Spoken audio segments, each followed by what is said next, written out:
Welcome back to What Are Noobs with General Disturbance. This is a T26E4 SuperPershing. It's a Tier 8 American premium medium tank. It's located on the north spawn of Fisherman's Bay and it's under the command of marke12. Let's see how he gets on in this battle.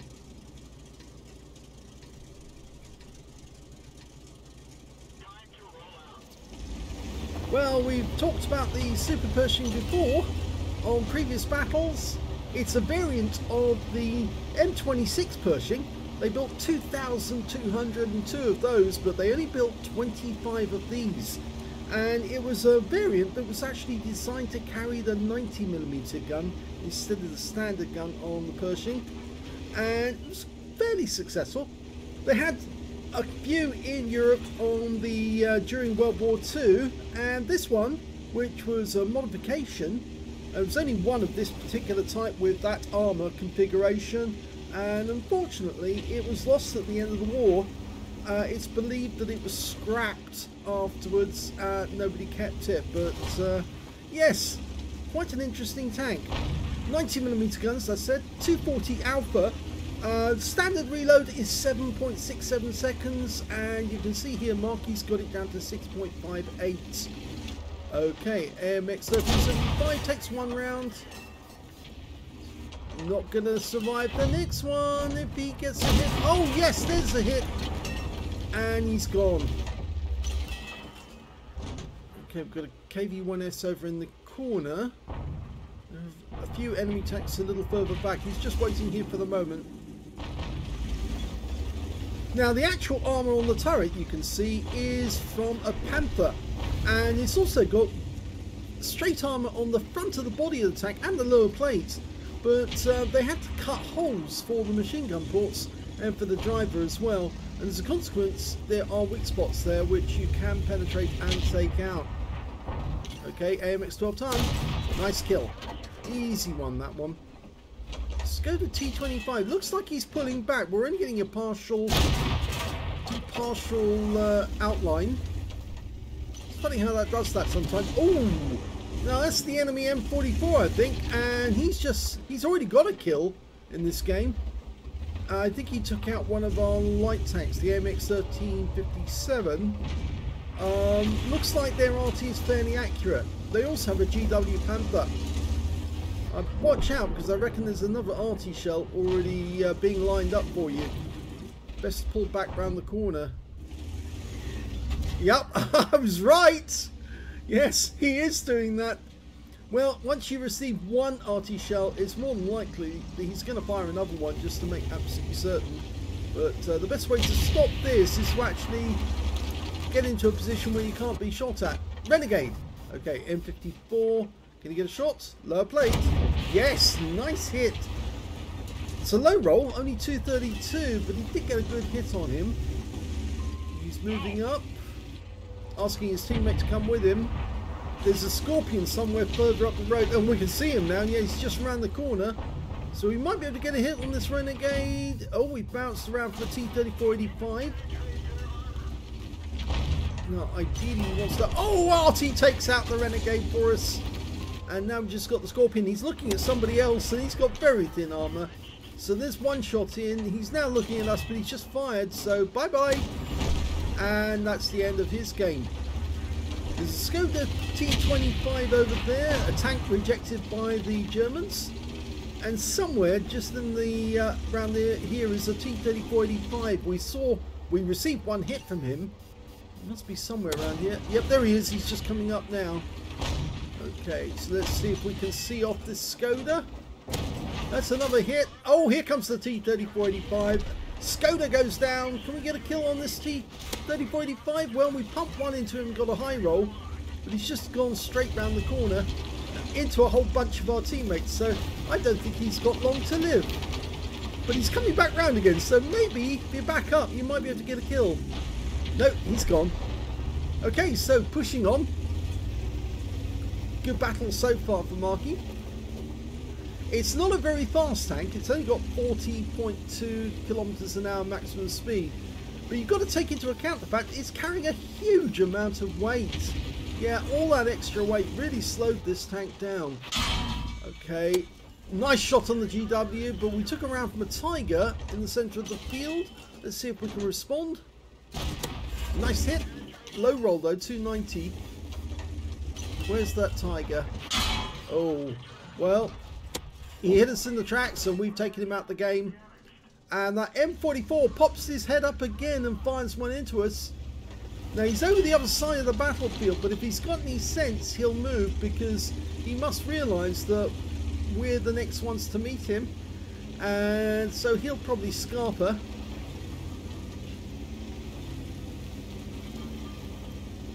Marky's doing quite well actually, considering he's all the hits he's received. He hasn't lost much in the way of hit points, and that's, I think, down to the armour. But this tank doesn't have very strong armour, I would say. It does have some weak spots, and the hull's fairly weak as well. Side armour and rear armour is fairly weak. What else is there?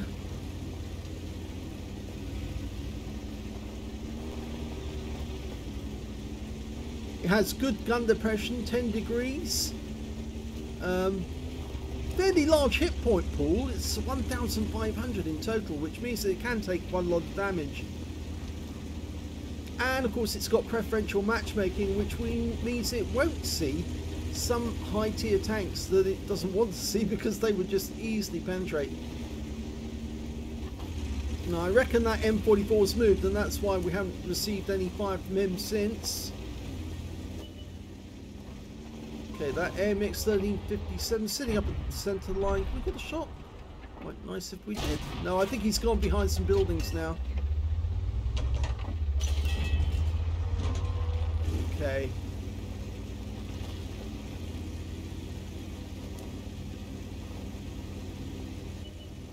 Okay, for FV4202, now both these tanks have got similar 10 degrees gun depression, but the difference is, well, the extra armour on the SuperPershing, which the FV4202 doesn't have. That has, it's a bit of a mismatch, as I mentioned in previous videos. It's part Centurion, part Comet, and part FV201.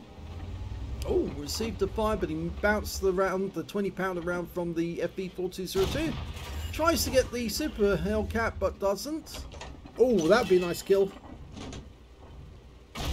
Well, he gets one in, and potentially he's got a high caliber. He's got 20% of the enemy hit pool. And he's bounced another round from that FV4202 and sends one back in his direction, and he does get a pen. Okay, the FV is still a two-shot, unless of course he takes some damage from one of our teammates. Ah, he got one in there, which came up the rise. Probably went for the weak spots. Okay, there's the AMX again, but ow, that was naughty.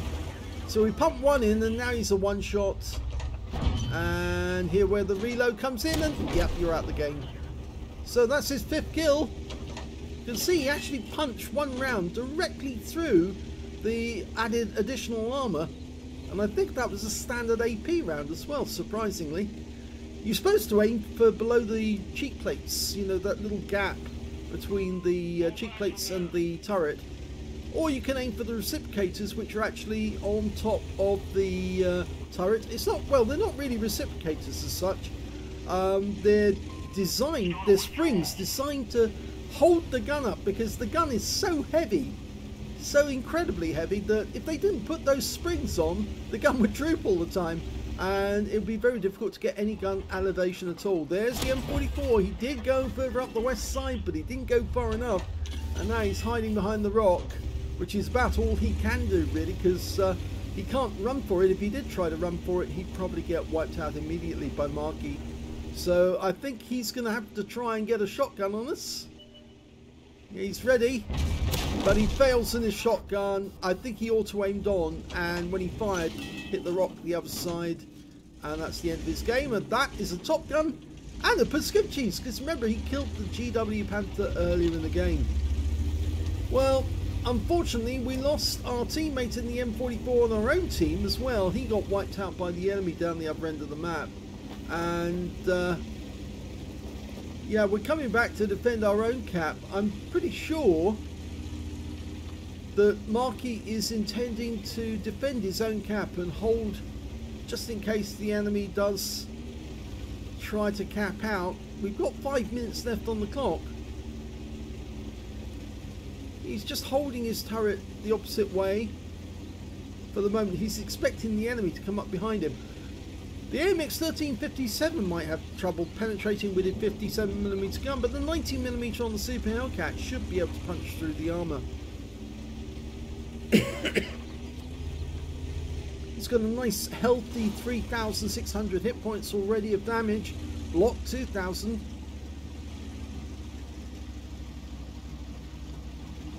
What's he doing here? I think he's going to hide. Pardon me. I think he's going to hide in this corner and let the enemy go into the cap. And then once they're in the cap, he'll come out from his hiding spot and kill them.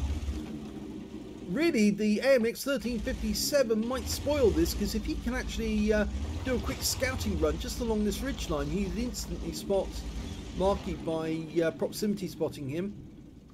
So if he does, if his sixth sense goes off all of a sudden without seeing anyone, it's more than likely the AMX has got close enough to spot him or hear his engine. He's desperately trying to hide himself. 4 minutes to go. The enemy's probably, or one of them's probably up the other end of the map at the moment, waiting for him to, or for Marky to come and cap, but Marky's too clever to actually do that. He's not going to try and cap on his own, especially when he's only got half his hit points left.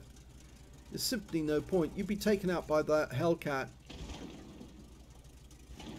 Yeah, he'd much prefer to let the enemy make the mistake of trying to cap instead of trying to find him and take him out. Because ideally that's what the enemy should do. Instead of capping, they should be trying to locate him, and once they've located him, lure him out so that they can shoot him from a distance. So the AMX 1357 should be doing scouting runs, and the Super Hellcat should be hiding in a bush somewhere waiting for him to arrive. Okay, 3 minutes. Nobody turned up yet. Oh, they're capping. There's one.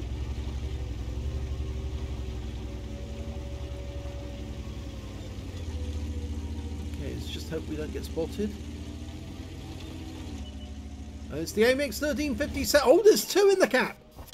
Okay, so he's been spotted. The AMX 1357 saw him. The Super Hellcat got one quick shot in, but he's now running. He's one hit. This is to win the game. And the Radleys. Yes! And that's how it's done, gentlemen and ladies.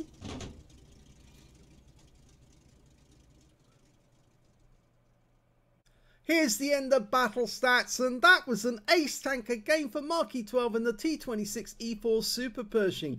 He managed to get a fire effect out of that battle for doing more damage than the hit points to his own vehicle, a bruiser medal for getting at least 5 critical hits, in fact he got 9, a duelist for taking down 2 tanks who damaged him, and shellproof for blocking more damage than the hit points to his own vehicle. Out of the epics on the battle heroes, he actually got a Pascucci's medal for killing 2 enemy SPGs, as well as a Radley Walters for getting at least 8 kills. Yes, that Super Hellcat was his 8th. As well as a Steel Wall for blocking the most damage in the game, a High Caliber for dealing the most damage in the game, and lastly a Top Gun for getting at least 6 kills in that battle. Let's have a look at team score. Well, he's easily at the top in this one, 4,092 hit points. The nearest player to him was the AMX 1357, 2,218 went to him. Second highest was the, third highest I should say, was the T32 on his team with 2,157. When it came to kills, yes, he got that one as well with 8 kills. 6 kills went to the AMX 1357. 4 kills went to the Super Hellcat, the 2 last guys who were in the cap. And yes, the AMX 1357 got a Top Gun, and that was it. When it came to base XP, yeah, he's got that one as well. Top in all 3 columns. 1,585 went to marke12.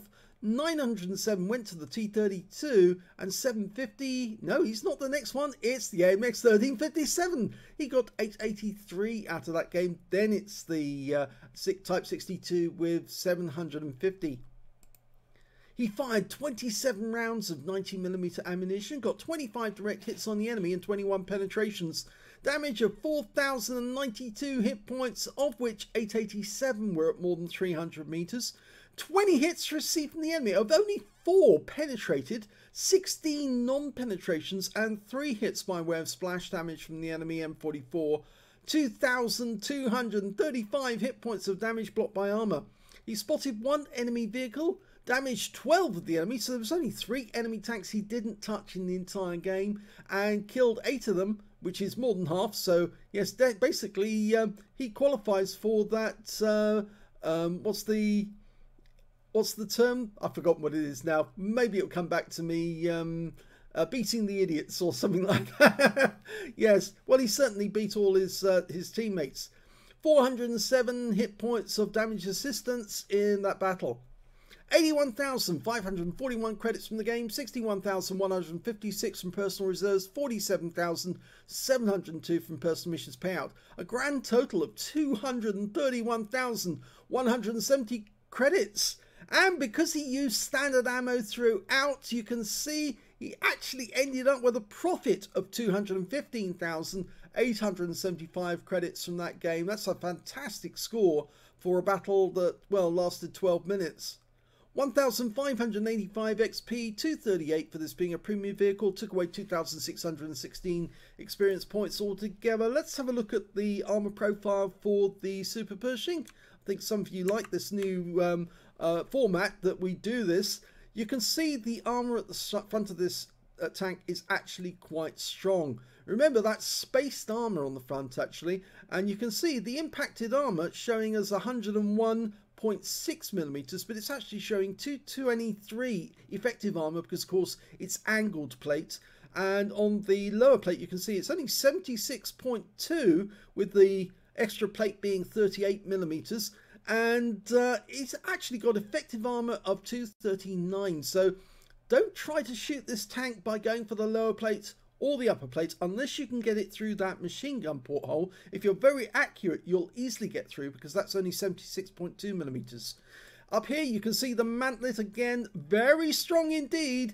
It's actually showing as only impacted armor of 101.6, but with that, all that extra armor they put on, and there's a huge slab of armor on the front of this mantlet, it actually shows as 322.7 millimeters. So even most APCR or heat rounds are going to have trouble trying to get through that mantlet. You can see just below that though, in the cheek area, it's very, very light indeed. It's only 101.6 millimeters with the effective armor of 136.